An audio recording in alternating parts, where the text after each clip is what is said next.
the world hear his word. தேவன் நம்மேல் வைத்திருக்கிற அன்பை நாம் அறிந்து விசுவாசித்திருக்கிறோம். தேவன் அன்பாகவே இருக்கிறார். 1 யோவான் 4வது அதிகாரம் 16வது வசனம்.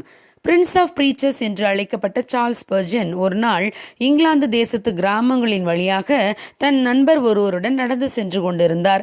அப்போது அங்கிருந்த தானிய கிட்டங்கியின் மேற்கூரை மீது காற்று திசை காட்டும் கருவி இருந்ததை பார்த்தார். அந்த கருவியின் மேல் தேவன் அன்பாகவே இருக்கிறார் என்ற வாக்கியம் எழுதப்பட்டிருந்தது. ஸ்பர்ஜன் தன்னுடைய நண்பரிடம் தேவன் அன்பாகவே இருக்கிறார் என்று எழுதப்பட்டிருக்கின்ற இடம் அந்த வாக்கியத்திற்கு பொருத்தமில்லாமல் இருக்கிறது. காற்றின் திசை எப்படி வேண்டுமானாலும் மாறலாம், ஆனால் தேவனின் அன்பு மாறவே மாறாதே என்று கூறினார். ஆனால் அவருடைய நண்பரோ, நீங்கள் சொல்வதை என்னால் ஏற்றுக்கொள்ள முடியாது, நீங்கள் தவறாக புரிந்து கொண்டீர்கள். இது ஒரு உண்மையைத்தான் உணர்த்துகிறது. காற்று எந்த திசையில் மாறி அடித்தாலும் தேவனுடைய அன்பு மாறாது என்பதையே அது உணர்த்துகிறது என்றார். ஆம் பிரியமானவர்களே, நம்முடைய சூழ்நிலைகள் மாறலாம், நாம் நம்பியிருக்கும் மனிதர்களும் மாறலாம், ஆனால் தேவனுடைய அன்பு மாறவே மாறாது.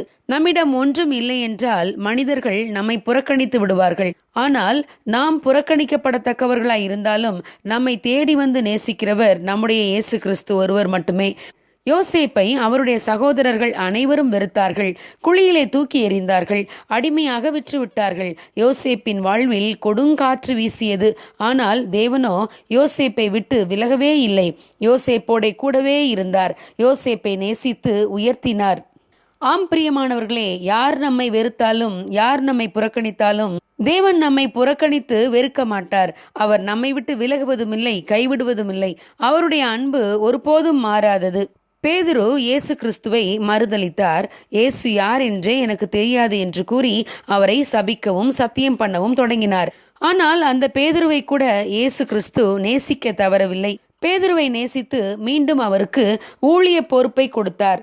பிற்காலத்தில் பேதுருவும் இயேசுவை நேசித்து அவருக்காக இரத்த சாட்சியாய் மரித்தார். ஆம் பிரியமானவர்களே, நாம் உண்மை இல்லாதவர்களாய் இருந்தாலும் அவர் நம்மை நேசிக்க தவறுவதே இல்லை. நம்முடைய இயேசு கிறிஸ்து அவ்வளவு நல்லவர். அந்த இயேசுவை நாமும் நேசிக்க வேண்டும். சூழ்நிலைகளை பார்த்து அவரை விட்டு விலகாமல் அவரை பற்றிக் கொள்வோம். அவருடைய அன்பு உயர்ந்தது. God bless you. Have a blessed day.